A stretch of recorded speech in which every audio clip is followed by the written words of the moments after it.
Did you know that when you take the time to properly position your rollout carts at the curb, that you actually help keep your taxes lower? We'll show you how on this edition of City Savvy.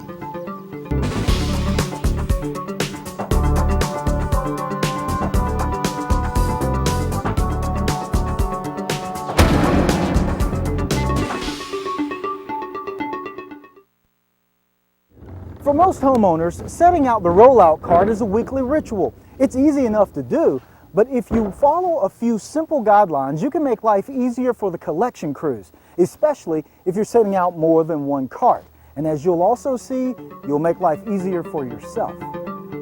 For starters, place your cart at the curb and make sure that the silver lift handle is facing the street. The hinge for the lid, which also serves as the cart handle, should be away from the street. More and more, these carts are being collected by automated side-loading trucks that stop beside the cart. So don't place your cart behind or next to a parked car. And because the automated trucks lift the carts up into the air to empty them, make sure there are no low-hanging wires or branches overhead. Finally, don't place your cart right next to a mailbox, a telephone pole, or anything else. The automated arm on the collection truck has a jaw that opens wide to grab the cart.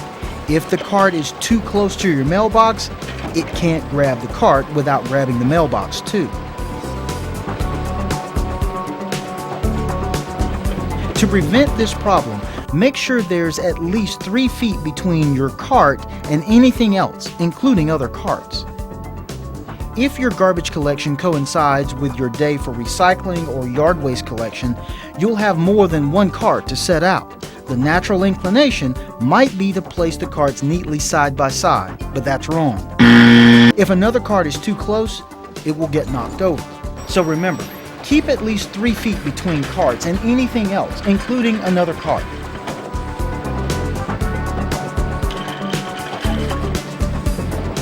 A few minutes ago, we said that following these rules can help keep your taxes lower.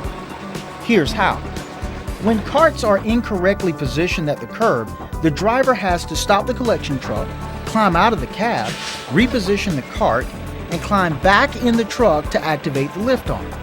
As a result, it takes longer to empty the cart, which means that the truck is idling longer than it would be otherwise. The truck burns more fuel, and as we all know, fuel isn't cheap these days. It may only take 10 to 20 seconds longer to climb out, reposition the cart, and climb back in. But that 10 to 20 seconds can add up when you consider that there are more than 65,000 households in the city with rollout carts. Every one of those households is visited once a week for garbage collection and every other week for recycling collection. Another 14,000 households have yard waste carts that are emptied every week. That works out to almost 112,000 collection stops every week, 448,000 every month, and over 5.5 million every year. When you look at it this way, that 20 seconds can make a huge difference in cost. And who pays that cost? We do. All of us who are city taxpayers, because these services are funded by the city. There's also a quality of life aspect to consider. When carts are positioned properly, the collection trucks get in and out of neighborhoods faster, reducing the exhaust fumes left behind and reducing greenhouse gases. So remember, when it comes to putting your rollout carts at the curb, don't do this, but this. Not this, this, and not this, but this. When you take time to make sure your carts are rolled out right, you're saving the city and yourself some money, and that's being city savvy.